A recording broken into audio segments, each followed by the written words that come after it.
All right, hi there. So my name is here back with another video, right?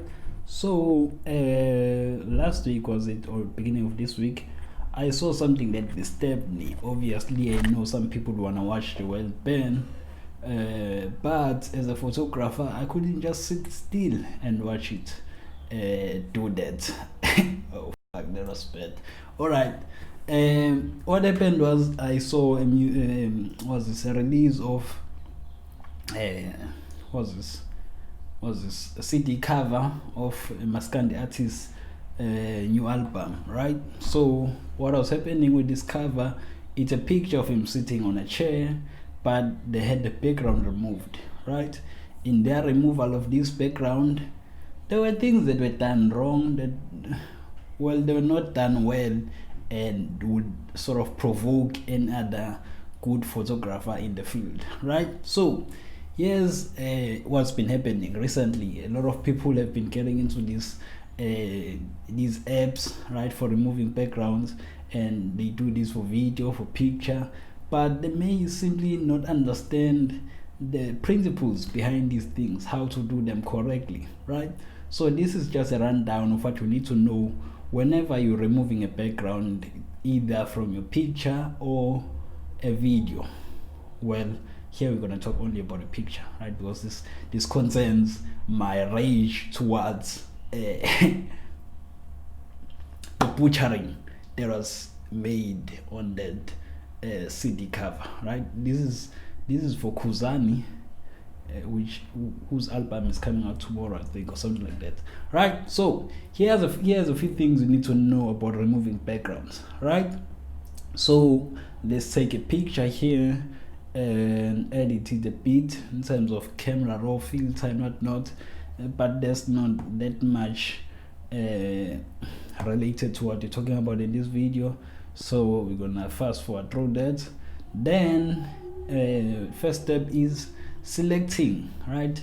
We want to select the object or the subject away from the original background, right? The easiest and the most accurate way of doing this, at least for me, is the pen tool, right? Select pen all the way through, right? But the problem is, for today at least, my mouse is not working, right? So I couldn't use the pen tool that well here, right?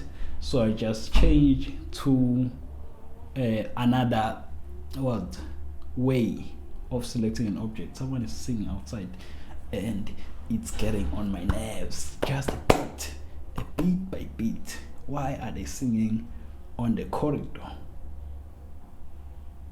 Right? It has subsided.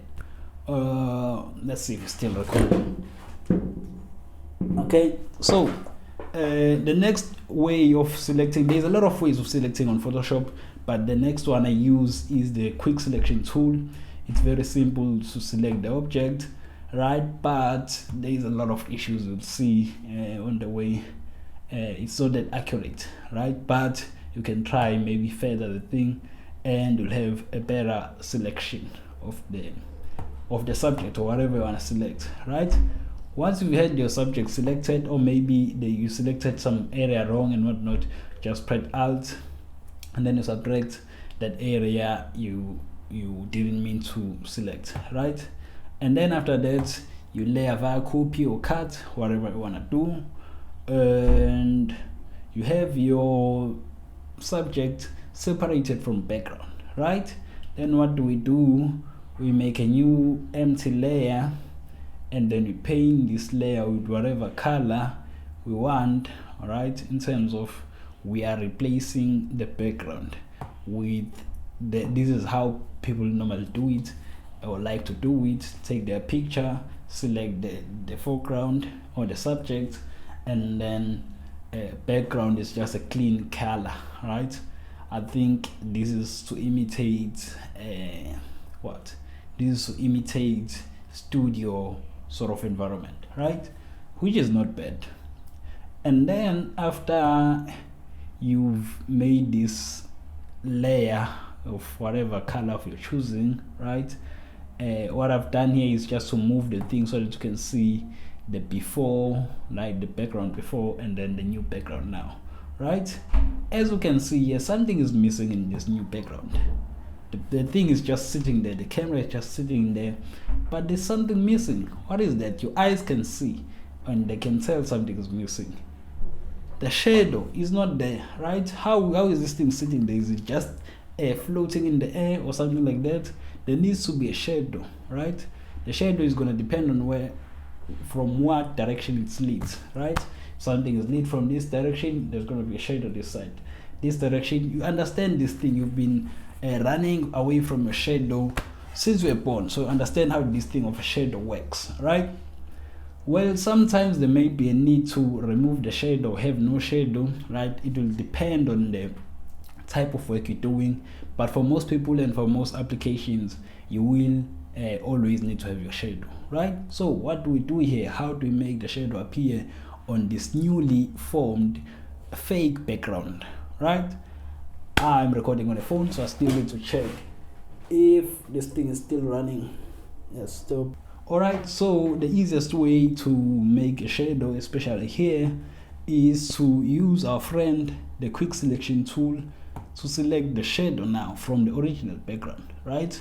Select the shadow, you layer via copy or cut, right? Then you camera raw filter the thing, and then you edit it to be just black, the whole thing black, right? And then after it's black, you take it back, you put it over the new layer now, right?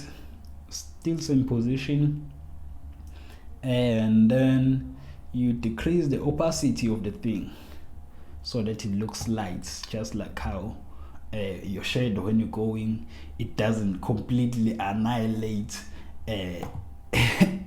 where you are, like behind you or something like that. It's just dark, but you can see whatever is there, right? So that's what you want to do here.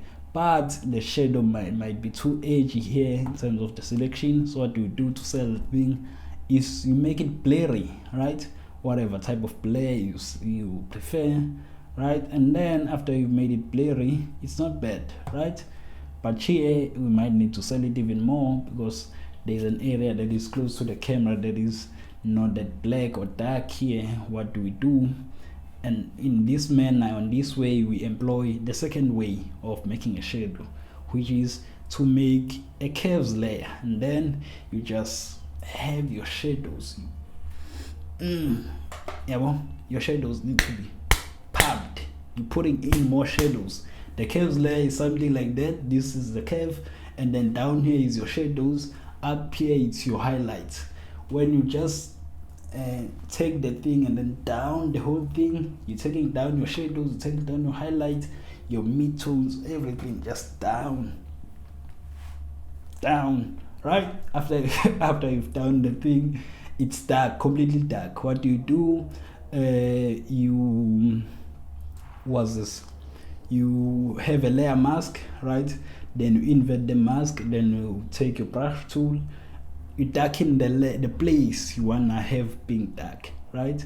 And then obviously you feather the thing so that it's not that edgy, right? This is employing both methods at the same time. Or you can have just use the curves alone. You see where the area where the shadow is, you do the same thing but not with the original layer, right? Or the original shadow.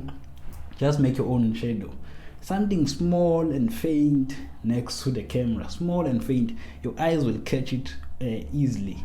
If there is something small and faint, they will know that it's a shadow that is supposed to be there, as always with these things, right?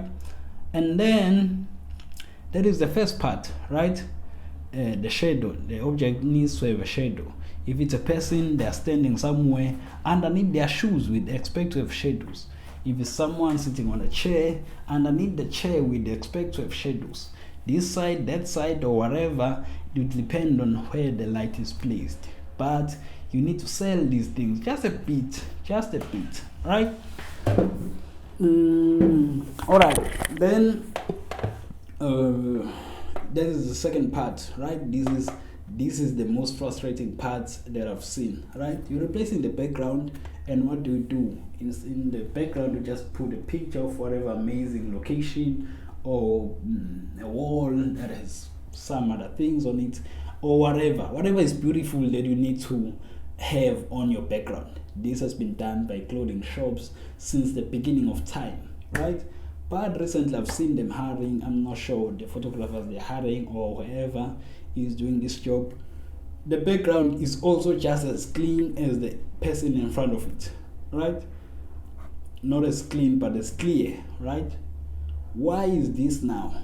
Because the background is going to take away the focus from the main person. If I'm in the front of the thing, I need to be in front of the thing. I need to be clear. I need to be in focus, right?